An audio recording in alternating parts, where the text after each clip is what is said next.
The emergency beacon had been broadcasting for 17 days when the Xyrathi scout vessel finally detected it. Captain Velketh adjusted the sensor array, his four compound eyes narrowing at the readings that flickered across his display screen. "Impossible," he muttered, his mandibles clicking together in confusion. "Command, we are receiving a distress signal from the Karnash desert world. The beacon's signature is human." The voice that crackled back through the communication system carried the weight of disbelief. "Confirm that reading, Captain. No sentient being survives Karnash. The planet was quarantined 300 cycles ago." Velketh ran the scan twice more before responding. "Confirmed, Command. Human life sign, weak but present. The signal originated from the northern hemisphere, deep within the glass wastes." A long silence followed. The Xyrathi captain could imagine the confusion spreading through the command center back on his homeworld. Every species in the known galaxy understood one fundamental truth about Karnash. It was a death sentence. The planet's sun burned with radiation that could cook flesh from bone in hours. The sand itself reached temperatures that could melt standard environmental suits. Water did not exist in liquid form anywhere on the surface. Karnash was used as a threat, a story told to frighten children, a name spoken when someone wanted to describe the worst possible fate. And yet somewhere down there, a human was still alive. "Proceed to investigate," Command finally ordered. "But maintain extreme caution. If this is some kind of trap or malfunction, we cannot risk the ship." Velketh guided his vessel into a low orbit, deploying atmospheric probes to map a safe landing zone. As the data came back, he found himself growing more and more troubled. The human's beacon was moving. Slowly, almost imperceptibly, but moving. Whoever was down there was not simply waiting for rescue. They were traveling. The captain made his decision. "Prepare a shielded landing craft. I am going down personally." His crew of 12 exchanged nervous glances, but none of them questioned the order. The Xyrathi were known throughout the galaxy as careful, methodical beings. They did not take unnecessary risks.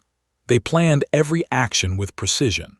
But Velketh had spent 40 cycles exploring the far reaches of space, and in all that time, he had learned that humans were worth investigating.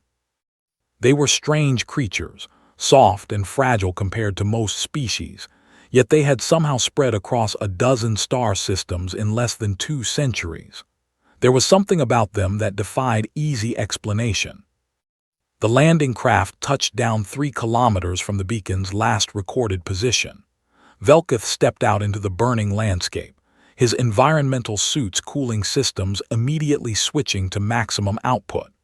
Through his helmet's filters, the world appeared as an endless expanse of crystallized sand, shimmering with heat that would kill him in minutes if his suit failed. He began walking toward the signal, following the tracking device in his hand. The ground crunched beneath his feet, sharp fragments of glass-like material that had once been ordinary rock before the sun transformed it. Nothing lived here. Nothing could live here. The atmospheric readings showed toxic levels of radiation, zero humidity, and temperatures exceeding what most biological organisms could tolerate. After an hour of careful progress, Velketh spotted something moving in the distance. At first he thought it was a mirage, a trick of the light caused by the shimmering heat. But as he drew closer, the shape became more distinct. It was humanoid, wrapped in what appeared to be scraps of reflective material, moving with a slow and deliberate pace across the endless desert. "Human," Velketh called out through his suit's external speaker. "I am Captain Velketh of the Xyrathi Exploration Corps.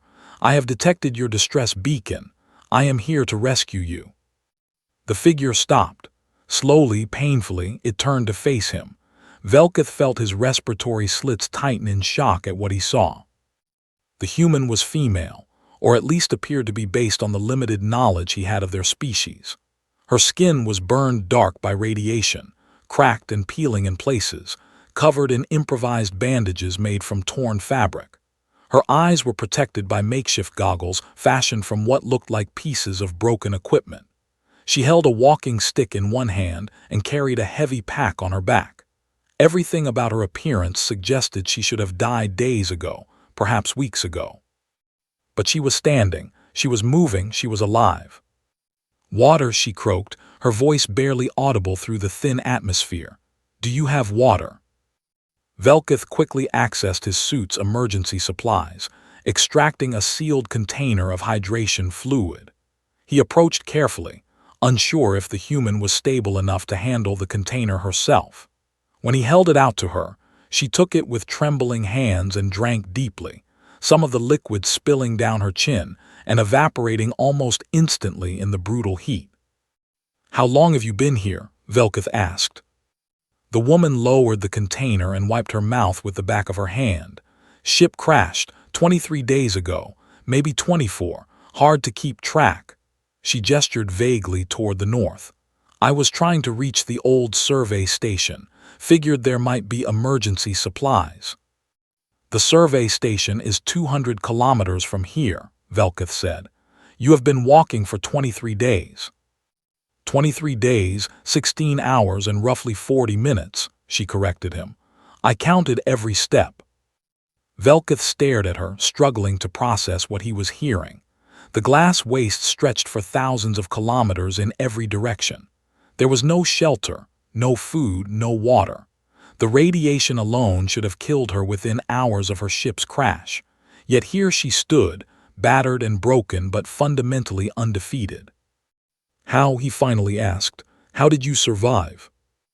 The woman smiled, and despite the damage to her face, despite the burns and the cracks and the obvious exhaustion, there was something fierce in that expression. Something that made Velketh understand, perhaps for the first time, why humans had spread so far so fast. "I was a survival instructor before I became a pilot," she said. "Taught courses on desert operations, extreme environment adaptation, emergency protocols. When my ship went down, I had maybe 2 hours before the heat and radiation would have killed me." She tapped the reflective material wrapped around her body. "I salvaged what I could from the wreckage, built a suit from emergency blankets, cooling gel packets, anything that could reflect heat and block radiation. I figured out how to extract moisture from my own waste, from the chemicals in my suit systems, even from the minimal atmospheric condensation during the coldest part of the night cycle. The night cycle on Karnesh still exceeds temperatures that would kill most beings," Velketh pointed out. "Most beings aren't humans," she replied simply. Velketh helped her back to the landing craft, supporting her weight when her legs threatened to give out. As they walked, she told him more about her ordeal. She had rationed her food carefully, then learned to hunt the tiny silicon-based organisms that lived just beneath the surface of the sand, creatures so small and rare that no survey had ever documented them. She had navigated by the stars, adjusting her course as the planet's rotation shifted her perspective. She had survived sandstorms by burying herself and breathing through a filter made from her own clothing. Every challenge Karnesh had thrown at her, she had found a way to overcome. When they reached the landing craft, Velketh contacted his ship. "Command, I have recovered the human. She is injured but stable, requesting immediate medical evacuation." "Understood, Captain. We are detecting unusual interest in your position. Multiple vessels from various species are converging on Karnesh. It appears your discovery has attracted attention." Velketh looked at the woman, who had collapsed into one of the craft's seats, her eyes already closing with exhaustion. "What is your name?" he asked. "Maya," she said without opening her eyes. "Maya Chen. And before you ask, yes, I know what planet this is. Yes, I know no one was supposed to be able to survive here, but I had a job to do. I had people counting on me to deliver a cargo. The cargo is still in my ship's wreckage, protected in a shielded container. We need to recover it before we leave." What cargo could possibly be worth dying for on Karnesh? Maya opened her eyes, and despite her exhaustion, her gaze was sharp and clear. "Medicine. Vaccines for a plague that is killing children on 3 colony worlds. My ship was carrying enough doses to save millions of lives. When we crashed, I knew that rescue might never come, but I also knew that if anyone ever found this planet worth investigating, they would follow the beacon. So I kept it broadcasting. I kept moving toward the survey station because it had communication equipment that might still work. And I kept myself alive because those children needed me to stay alive. Velkith was silent for a long moment, then he nodded. "Show me where the cargo is." She gave him the coordinates, and within the hour, his crew had recovered the shielded container from the wreckage of her ship. The vaccines were intact, protected by the same technology that had kept the beacon running for over 3 weeks. As the landing craft lifted off and rejoined the main vessel in orbit, Velkith found himself standing beside Maya's medical bed, watching as his ship's doctors treated her injuries. She had radiation burns across 60% of her body. She was severely dehydrated despite her ingenious water recovery methods. She had multiple fractures, infections, and chemical burns from the improvised materials she had used to build her survival suit. By every reasonable measure, she should have died. The planet should have killed her. The circumstances should have been impossible to overcome. But she had refused to accept that outcome. "Captain," one of his crew members said, entering the medical bay, "we have received communications from the colony worlds that were expecting the vaccine delivery. They are grateful beyond words. Representatives from 6 different species have also requested interviews with the survivor. They want to know how she did it." Velkith looked down at Maya, who had finally fallen into a deep sleep. "Tell them we will provide a full report when we return to civilized space. For now, the survivor needs rest." "What will you say in the report, Captain?" The Zyrathi captain considered the question carefully. He had spent his entire career cataloging the wonders and dangers of the galaxy. He had seen creatures that could survive in the vacuum of space, beings that could withstand temperatures hot enough to melt steel, organisms that lived in the crushing depths of gas giants. But he had never seen anything quite like this. A soft, fragile being with no natural armor, no built-in weapons, no inherent resistance to extreme environments, had walked across one of the deadliest landscapes in the known galaxy. She had done it not for personal glory, not for survival alone, but because other people needed her to succeed. "I will say," Velkith said slowly, "that the galaxy has many dangerous places, but perhaps the most dangerous thing in it is a human with a reason to keep going." The news of Maya Chen's survival spread across the interstellar communication networks within hours of their arrival at the nearest space station. Velkith had expected some interest, but he was not prepared for the response that followed. Representatives from dozens of species descended upon the medical facility where Maya was recovering. Scientists wanted to study her survival techniques. Military commanders wanted to interview her about potential training applications. Journalists from 100 different worlds wanted to document her story. The small station, normally quiet and unremarkable, became the center of galactic attention. Maya handled it all with the same calm determination she had shown in the desert. She answered questions patiently, explained her methods clearly, and refused to accept the label of hero that many were trying to attach to her. "I did what anyone would do," she insisted during one particularly crowded press conference. "I had a job, I finished it, that is all." But Velkith, who had taken a personal interest in Maya's recovery, knew that was not entirely true. He had reviewed the records of Karnesh, had studied the history of the planet's quarantine. In the 300 cycles since sentient beings had discovered the glass wastes, 47 individuals had been stranded there through accidents, sabotage, or simple navigational errors. None of them had survived more than 2 days. Maya had survived 23. "You are being modest," Velkith told her one evening, visiting her hospital room after the day's crowds had dispersed. "What you accomplished should not have been possible." Maya shrugged, wincing slightly as the movement pulled at healing burns. "Humans have been dealing with hostile environments since we first climbed down from the trees. Our ancestors crossed ice ages, survived volcanic winters, spread across every climate our planet had to offer. We are not the strongest species in the galaxy, or the fastest, or the toughest, but we are adaptable. We look at impossible situations and find ways to make them possible. Your species is young, Velketh observed. By galactic standards, you have barely begun your journey among the stars, yet you have already established colonies in some of the most challenging environments we have encountered. We had practice, Maya said with a small smile. Earth was not gentle to us. We had to fight for every advancement, every expansion. By the time we reached space, we had already learned how to survive against the odds. Velketh clicked his mandibles thoughtfully. The Xyrathi have been a space-faring civilization for over 40,000 cycles. We have perfected our technology, our methods, our understanding of the universe. Yet I suspect that if any of my people had been stranded on Karnash, they would have died within the first day. Your people probably would have built a better ship that did not crash in the first place, Maya pointed out. Perhaps, but that is exactly my point. We avoid dangerous situations because we have learned to see danger coming. You humans seem to walk directly into danger and then figure out how to walk back out again. Maya was quiet for a moment, staring out the hospital room's small window at the stars beyond.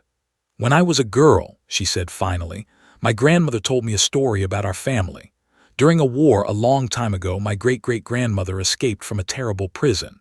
She walked across a frozen mountain range with no food, no proper clothing, and no guarantee that freedom waited on the other side. She lost 3 toes to frostbite. She nearly died a dozen times, but she made it. A remarkable story. That is not the remarkable part, Maya continued.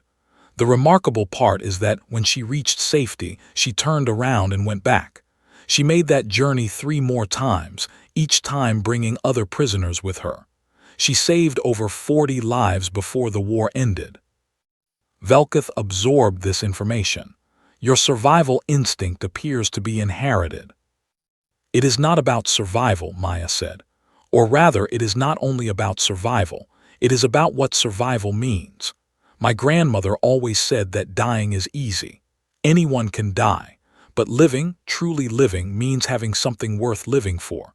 Those children who needed the vaccines, they were my reason.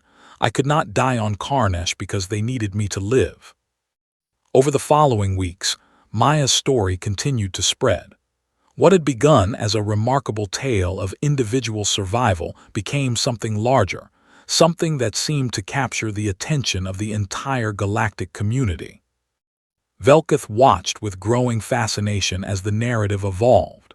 Species that had barely acknowledged humanity's existence suddenly expressed interest in learning more about these strange, soft, stubborn creatures.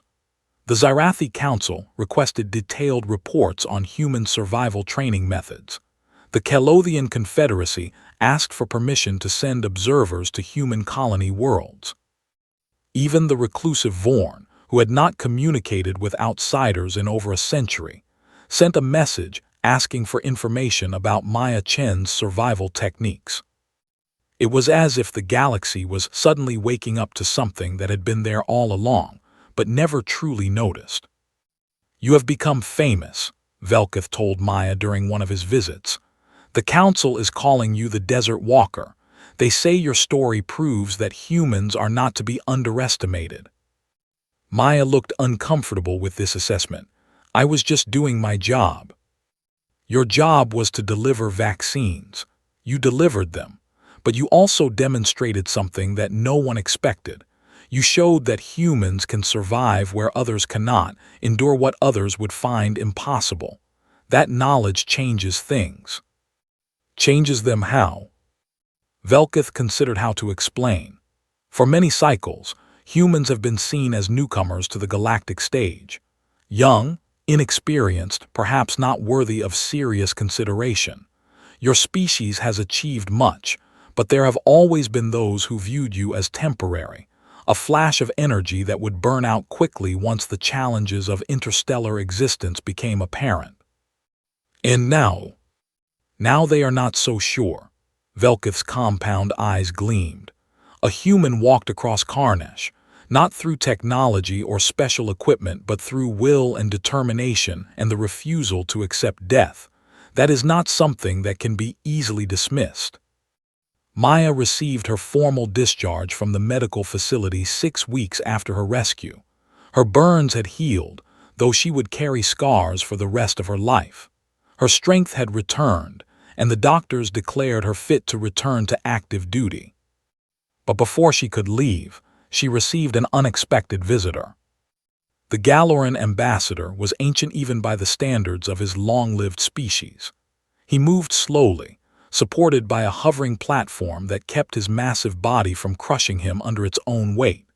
His kind had been part of galactic civilization for over 100,000 cycles, and they rarely deigned to interact with younger species directly.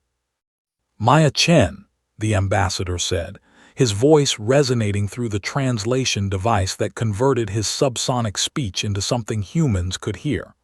"I have traveled far to speak with you." Maya stood at attention, unsure of the proper protocol for addressing such an important figure. "Ambassador, I am honored." "I have lived for 17,000 cycles," the Galoran said. "In that time I have seen many things. I have watched civilizations rise and fall. I have witnessed the birth of stars and the death of worlds, but I have never seen anything quite like you. I am nothing special, Ambassador, just a pilot who got lucky." "Lucky?" The ambassador made a sound that might have been laughter.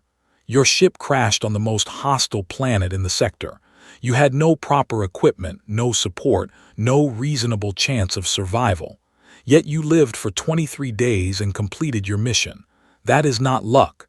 That is something far more interesting." He gestured with one of his massive appendages, and a holographic display appeared between them. It showed Karnesh from orbit, the planet's surface a glowing nightmare of heat and radiation. "We Galorans avoid places like this," the ambassador continued. "Our philosophy is one of caution and preservation. We do not take risks that we cannot calculate, do not venture into environments that might destroy us.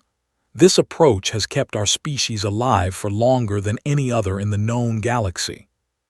"It sounds like a wise approach," Maya said carefully. "Perhaps, but watching your journey across those wastes, I found myself wondering if wisdom alone is enough." The ambassador's ancient eyes, deep pools of amber light, studied her intently. "You did something we would never do. You faced certain death and turned it into uncertain survival through nothing but determination. That is not wisdom. That is something else entirely." "Stubbornness," my grandmother would have said. "Whatever you call it, it has impressed beings who are not easily impressed. The Council has been debating humanity's status for decades, unsure whether your species merited full inclusion in galactic society or continued observation as a developing civilization. Your actions have tilted that debate." Maya felt a chill run through her that had nothing to do with the room's temperature. "What do you mean?" "I mean that in 140 cycles, the Galactic Council will vote on whether to extend full member status to humanity. Your story, your survival, your refusal to accept the impossible will be part of that consideration." The ambassador leaned forward slightly, his platform adjusting to accommodate the movement. "You did not merely save yourself on Karnesh, Maya Chen. You may have saved your entire species." After the ambassador left, Maya sat alone in her hospital room for a long time, thinking about what he had said. She had never considered herself important in the grand scheme of things. She was a pilot, a survival instructor, a woman who had spent her life learning how to stay alive in hostile environments. She had crossed Karnesh because children needed medicine, not because she wanted to prove anything to anyone. But she was beginning to understand that sometimes the reasons did not matter as much as the results. When Velkith came to escort her to her transport, she was ready. "Where will you go now?" the Zyrathi captain asked as they walked through the station's corridors. "Back to work," Maya said. "There are more deliveries to make, more people who need help. The galaxy is full of dangerous places, and someone has to be willing to go there." After what you endured, most beings would seek a quieter life. Maya smiled, and though she carried the scars of Karnesh on her skin, her eyes were bright with purpose. I have learned something important, Captain. The galaxy respects strength, but it understands survival. If humanity is going to earn its place among the stars, we have to be willing to do what others will not. We have to walk into the fire and walk back out again because that is who we are. That is who we have always been. Velkith clicked his mandibles in agreement. Then perhaps the galaxy is not ready for you after all. Perhaps not, Maya agreed, but we are coming anyway. The transport that waited for Maya was a human vessel, one of the sleek courier ships that carried goods and information across the interstellar highways. Its captain, a weathered woman named Commander Janet Walsh, greeted her at the airlock with a salute that was only half mocking. "So you are the one who walked across hell," Commander Walsh said. "Welcome aboard the Perseverance. We have been following your story. The whole human fleet has." Maya stepped onto the ship, feeling the familiar hum of human engineering beneath her feet. "I hope I have not caused too much trouble." "Trouble? You have caused a revolution." Walsh led her through the narrow corridors toward the crew quarters. "Do you know how many requests we have received from other species wanting to observe human survival training? The Council has been flooded with proposals for joint operations, cultural exchanges, training programs. Everyone wants to know how a soft, squishy human survived a planet that should have killed her in hours." "I got lucky," Maya said automatically. "Luck had nothing to do with it, and you know it." Walsh stopped and turned to face her. "I have been a spacer for 30 years. I have seen humans do incredible things, things that made no sense by any reasonable standard. But what you did on Karnesh was different. You showed the galaxy something they did not want to admit." "What is that?" "That we are not going away. That we will not be intimidated by hostile environments or impossible odds or the disapproval of older, wiser species. We are here, and we are going to keep pushing forward no matter what the universe throws at us." Maya thought about this as she settled into her quarters. The room was small but comfortable, a space designed by humans for humans. Through the viewport, she could see the stars stretching out in all directions, an infinite expanse of possibility and danger. She had crossed Karnesh because children needed medicine. She had survived because she refused to accept any other outcome. And somehow, in doing so, she had become a symbol of something larger than herself. It was a heavy burden to carry, but Maya Chen had learned on that burning planet that she could carry more than anyone expected. The Perseverance departed the station an hour later, heading toward its next destination. Maya spent most of the journey in her quarters, recovering her strength and avoiding the endless stream of communication requests that continued to arrive from across the galaxy. But on the third day, she made her way to the observation deck, where she found Captain Velkith waiting for her. "I thought you had returned to your ship," she said, surprised. "I requested a transfer to the Perseverance as an observer," Velkith explained. "My government is very interested in learning more about human survival techniques. They believed that direct observation would be more valuable than second-hand reports. And you volunteered for this assignment." "I did." The Zyrathi captain turned to face the stars. "What you did on Karnesh changed my understanding of the universe, Maya Chen. For 40 cycles, I believed I knew what was possible and what was not. You proved me wrong. I want to understand why." Maya joined him at the viewport, watching the distant points of light that represented countless worlds, countless possibilities. "Humans are not special," she said quietly. "We are not stronger or smarter or more advanced than other species. What we are is stubborn. We do not know when to give up." "Is that truly a virtue?" "It can be." Maya touched the glass, feeling the cold of space pressing against her palm. "Or it can be our destruction. History is full of humans who refused to quit when they should have, who pushed forward into disasters that claimed countless lives. But it is also full of humans who achieved the impossible, because they did not know it was impossible. How do you distinguish between the two? Maya smiled sadly. We do not. Not until it is over. That is the risk we take, the gamble we make every time we face an impossible situation. Sometimes we win and become heroes. Sometimes we lose and become cautionary tales, but we always try. Velkith was silent for a long moment. Then he said, "My people believe in careful analysis, in weighing every risk before taking action. We have survived for 40,000 cycles because we avoid unnecessary danger." That sounds wise. It is wise, but watching you cross Karnesh, I found myself wondering if wisdom alone is enough. Your species is young and reckless and completely unprepared for the challenges of galactic civilization. Yet you keep surviving. You keep pushing forward. And I cannot help but think that perhaps there is something valuable in that approach, something that my people lost long ago.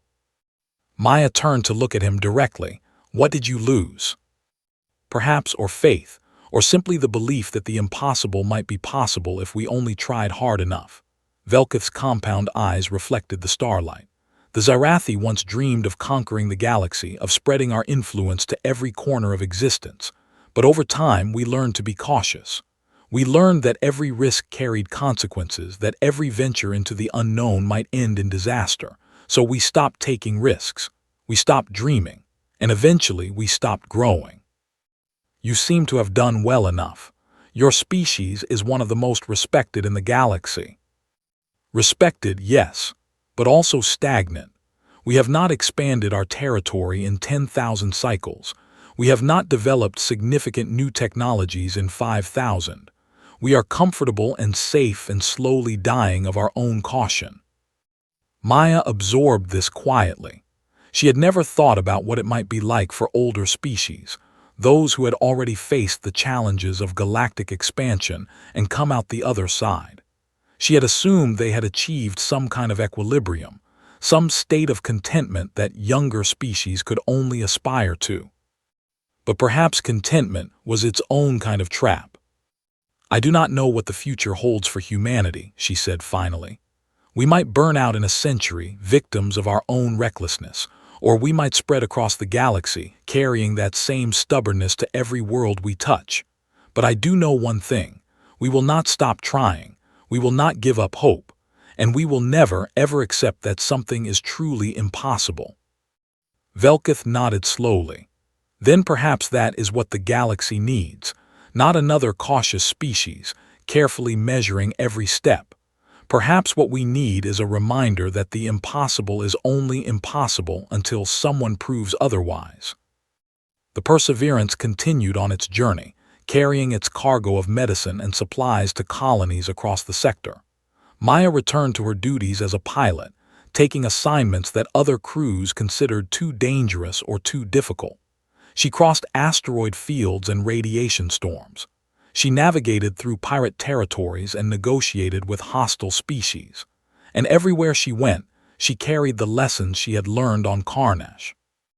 The galaxy was vast and dangerous and full of things that wanted to kill her. But Maya Chen had walked across a desert that should have been impossible to survive. She had delivered medicine to children who would have died without it. She had proven, to herself and to the watching universe, that humans were not to be underestimated. Word of her continued adventures spread through the interstellar communication networks. Other species began to seek out human crews for difficult missions, recognizing that there was value in beings who did not know when to give up. Trade agreements expanded. Diplomatic relations improved. And slowly, almost imperceptibly, the galaxy's perception of humanity began to change. It was not a revolution. It was something slower, deeper, more fundamental. A shift in understanding, a recognition that these strange, fragile, impossibly stubborn creatures might have something to offer after all. And at the center of it all, Maya Chen kept flying, kept surviving, kept proving that endurance, transformed by purpose, could achieve what nothing else could. The day of the vote arrived 140 cycles after Maya's rescue from Karnesh. She had not expected to be present, had not sought any role in the proceedings. But the council had insisted, and so she found herself standing in the great chamber on the council's homeworld, surrounded by representatives from hundreds of species. The chamber was vast, a dome of living crystal that amplified sound and light into a symphony of sensation. Delegates from across the galaxy filled the tiers of seats that rose toward the distant ceiling. Maya could see the Zyrathi delegation, with Captain Velkuth among them. She could see the Galoran ambassador, ancient and patient. She could see representatives from species she had never encountered, beings of every shape and size and composition. And she could see the human delegation, a small group of diplomats who represented her entire species in this momentous proceeding. The council speaker, a being of pure energy contained within a crystalline matrix, called the assembly to order. We gather today to decide the matter of humanity's status within the Galactic Council. For 2 centuries, humans have been classified as a developing species, granted limited participation in galactic affairs while their civilization matured. Today, we vote on whether to extend full membership to their kind. The debate that followed was long and complex. Representatives spoke for and against the motion, citing trade statistics, diplomatic incidents, technological achievements, and cultural contributions. Maya listened with growing anxiety as the fate of her species was dissected and analyzed by beings who had been navigating the stars when humans were still learning to make fire. But eventually, the debate turned to something unexpected. "We have heard the arguments based on data and history," the Galoran ambassador said, rising from his platform to address the assembly. "But I wish to speak of something different, something that cannot be measured by statistics or analyzed by committees." The chamber fell silent. The Galorans rarely spoke in council sessions, and when they did, the galaxy listened. 140 cycles ago, a human ship crashed on Karnesh, the deadliest planet in the known galaxy. By every reasonable calculation, the crew should have died within hours. But one human survived. She walked across the glass wastes for 23 days, carrying medicine that would save millions of lives. She survived not through technology or special equipment, but through will alone. The ambassador turned to look directly at Maya, who felt the weight of every eye in the chamber upon her. "I have lived for 17,000 cycles, and in all that time, I have never seen anything like it. The human species is young and inexperienced. They make mistakes. They take risks that older species would never consider, but they also possess something that cannot be taught or cultivated or engineered. They possess the belief that the impossible is only a challenge to be overcome." The ambassador's voice resonated through the crystal dome, reaching every corner of the vast space. "The galaxy is vast and dangerous, full of challenges that we cannot anticipate. We need species that are careful and wise, yes, but we also need species that will walk into the fire when the careful and wise have given up. We need the humans." The vote was called an hour later. Maya watched as delegation after delegation registered their decisions, the results tallying on a massive display at the center of the chamber. When the final count was announced, she felt her knees go weak. Humanity had been accepted as a full member of the Galactic Council. The human delegation erupted in celebration, their cheers echoing through the crystal dome. Maya found herself surrounded by her fellow humans, hugged and congratulated, and thanked for a contribution she had never intended to make. But amid the chaos, she caught Velkuth's eye across the chamber. The Zyrathi captain nodded once, a gesture of recognition and respect. Maya nodded back. Later, after the ceremony and the celebrations and the endless stream of congratulations, Maya stood alone on the observation deck of the human diplomatic vessel. Through the viewport, she could see the council homeworld receding into the distance, a bright jewel of civilization against the backdrop of stars. Commander Walsh joined her, carrying 2 glasses of champagne. "Quite a day," the older woman said, handing her one of the glasses. "I never asked for any of this," Maya said quietly. "I just wanted to deliver medicine. I just wanted to do my job." "That is exactly why it worked." Walsh took a sip of her champagne. "You were not trying to prove anything. You were not looking for glory or recognition. You were just trying to survive because people needed you to survive. That is the purest form of what we are." Maya stared at her own reflection in the glass, overlaid against the infinite stars beyond. She could see the scars on her face, the permanent marks left by Karnesh. She would carry them for the rest of her life, reminders of 23 days in hell. But she would also carry something else. The knowledge that she had faced the impossible and won. The understanding that endurance, truly committed endurance, could transform risk into glory. "What happens now?" she asked. Walsh smiled. "Now we get to work. Full membership means full responsibilities. We have trade agreements to negotiate, territorial disputes to resolve, scientific collaborations to establish. The galaxy just opened up to us, and we have a lot of catching up to do." "And you think we can handle it?" "After what you did on Karnesh, I think we can handle anything." Walsh raised her glass. "To humanity, may we never learn when to give up." Maya raised her glass in return.